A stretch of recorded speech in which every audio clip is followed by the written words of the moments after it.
కామారెడ్డి జిల్లాలో కుల వివక్షపై ఆగ్రహం వ్యక్తం చేశారు దళిత సంఘాల నాయకులు. కామారెడ్డి మండలం నరసన్నపల్లిలో దళితులకు ఆలయాల్లో ప్రవేశం నిరాకరించడం తీవ్ర వివాదమైంది. దళితుల్ని ఆలయాల్లోకి రానివ్వడం లేదని ఆరోపిస్తూ గ్రామంలో భారీ ర్యాలీ నిర్వహించారు దళితులు. గత కొంతకాలంగా దళితులని ఆలయాల్లోకి రానివ్వటం లేదంటూ కలెక్టర్కు ఫిర్యాదు చేశారు దళితులు. కొంతమంది అగ్రవర్ణాలకు చెందిన వారు పెత్తందారులు దళితుల పట్ల చిన్నచూపు చూస్తున్నారని ఆగ్రహం వ్యక్తం చేశారు దళిత సంఘాల నాయకులు.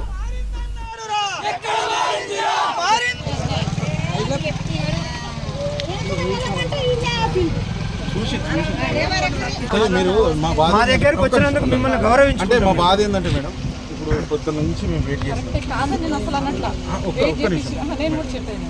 మీరు అప్పటికి ఫోన్ చేస్తే నాకే ఇబ్బంది అనిపిస్తుంది. 2 అవర్స్ ఒకసారి 2 అవర్స్ ఆల్మోస్ట్ నేను 4 సార్లు మాట్లాడాను.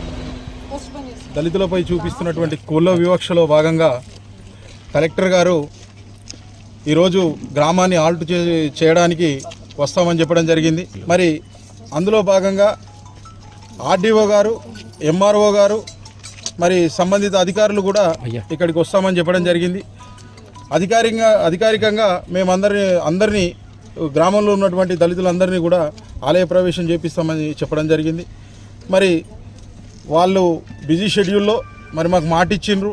మరి వాళ్ళు రాలేరు కాబట్టి వాళ్ళ అధికారులు బిజీగా ఉన్నారేమో అని చెప్పి సరే మేమైనా పోతామని చెప్పేసి గ్రామం నుంచి కలెక్టర్ ఆఫీస్కు బయలుదేరినాం. పాదయాత్రగా మేమంతా బయలుదేరినాం. మధ్యలోనే ఎంఆర్ఓ గారు, సంబంధిత పోలీస్ సిఐ గారు వాళ్ళందరూ రావడం జరిగింది.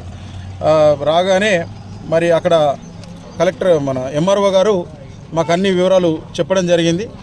ఎల్లుండి ఖచ్చితంగా గ్రామానికి వస్తాం అని చెప్పి మాకు మాట ఇవ్వడం జరిగింది. ఆర్డీఓ గారు కూడా మాకు ఫోన్ చేసి తప్పకుండా ఎల్లుండి నేను వస్తాను, వచ్చి అసిస్టెంట్ కలెక్టర్ గారు లేదా కలెక్టర్ గారు అందరం కలిసి సంబంధిత అధికారులంతా కలిసి వచ్చి గ్రామంలో ఉన్నటువంటి దళితులు ఎవరైతే ఉన్నారో అందరికీ ఆలయ ప్రవేశాన్ని చేయిస్తామని చెప్పి వారు మాకు చెప్పడం జరిగింది.